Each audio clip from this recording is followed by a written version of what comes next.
নমস্কাৰ সকলোলৈকে পুনৰবাৰ স্বাগতম জনালো। আজি আমি আলোচনা কৰিবলৈ লৈছো অসম ৰাজ্যিক গ্ৰামীণ জীৱিকা অভিযানৰ অধীনত চলি থকা CBBO প্ৰগ্ৰাম সম্পৰ্কত। এই ক্লাষ্টাৰ বেছড বিজনেছ অৰ্গেনাইজেশ্যন কি আৰু FPO আঁচনিৰ জৰিয়তে কেনেকৈ CBBO গঠন কৰা হয়, তাৰ লগতে FPO কোঅৰ্ডিনেটৰ হিচাপে এই CBBO প্ৰগ্ৰামৰ জৰিয়তে কেনেকৈ আত্মসহায়ক গোটবিলাকক সহায় কৰা হ'ব, সেই সম্পৰ্কত সম্পূৰ্ণ তথ্যখিনি আপোনালোকে জানিব পাৰিব আজি ভিডিঅ'টোৰ জৰিয়তে।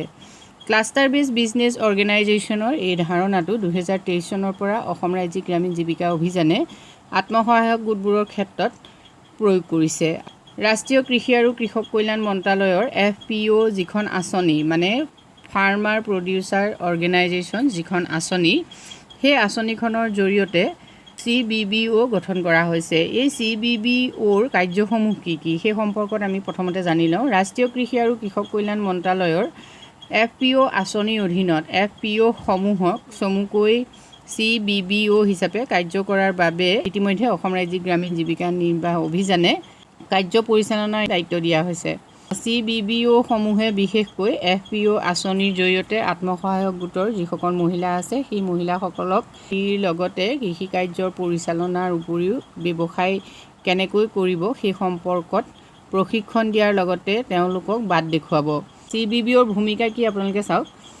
NPMU অৰ্থাৎ নেশ্যনেল প্ৰগ্ৰেম মেনেজমেণ্ট ইউনিট আৰু আঁচনি নীতি অনুসৰি আঁচনি প্ৰণয়নৰ বাবে সহায়তা প্ৰদান কৰা, উৎপাদনকাৰী যিবিলাক সংগঠন থাকিব, মানে FPO যিবিলাক থাকিব সেইবোৰ গঠনত সহায় কৰা, সদস্য হিচাপে কৃষকসকলক অন্তৰ্ভুক্ত কৰা, প্ৰশিক্ষণ দীক্ষা কাম কাজৰ পৰ্যবেক্ষণ বজাৰ সংযোগ প্ৰদান কৰা, কৃষি পশুপালন মাছ পালনৰ লগত জড়িত সদস্যসকলৰ বাবে বেছি সুবিধা নিশ্চিতকৰণ কৰা, ব্যৱসায়িক পৰিকল্পনা আৰু বৃদ্ধি কৌশল প্ৰস্তুতকৰণ, প্ৰতিষ্ঠানিক সমন্বয় আৰু সদস্যসকলৰ সৈতে সহযোগিতা সুনিশ্চিত কৰা, স্থায়িত্ব নিশ্চিত কৰা, বজাৰ সংযোগ বিক্ৰী আৰু অন্যান্য ব্যৱসায়িক দিশ উন্নয়ন, নথিপত্ৰ সংৰক্ষণ আৰু প্ৰতিবেদন দাখিল নিশ্চিত কৰা।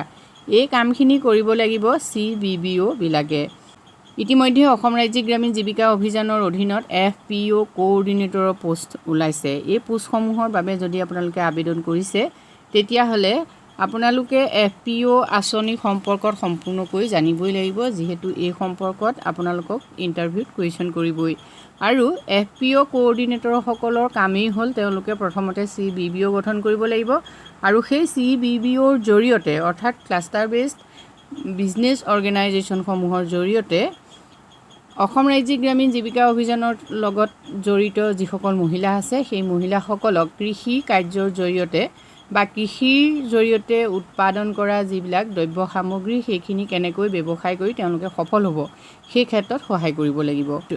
অসম ৰাজ্যিক গ্ৰামীণ জীৱিকা অভিযানত যিসকল ইতিমধ্যে জড়িত হৈ আছে সেইসকলৰ কোনোবাই যদি এই FPO আঁচনিৰ অধীনত কাম কৰিছে তেতিয়াহ'লে কমেণ্ট কৰি জনাবলৈ নাপাহৰিব। আজিলৈ ইমানেই, ধন্যবাদ।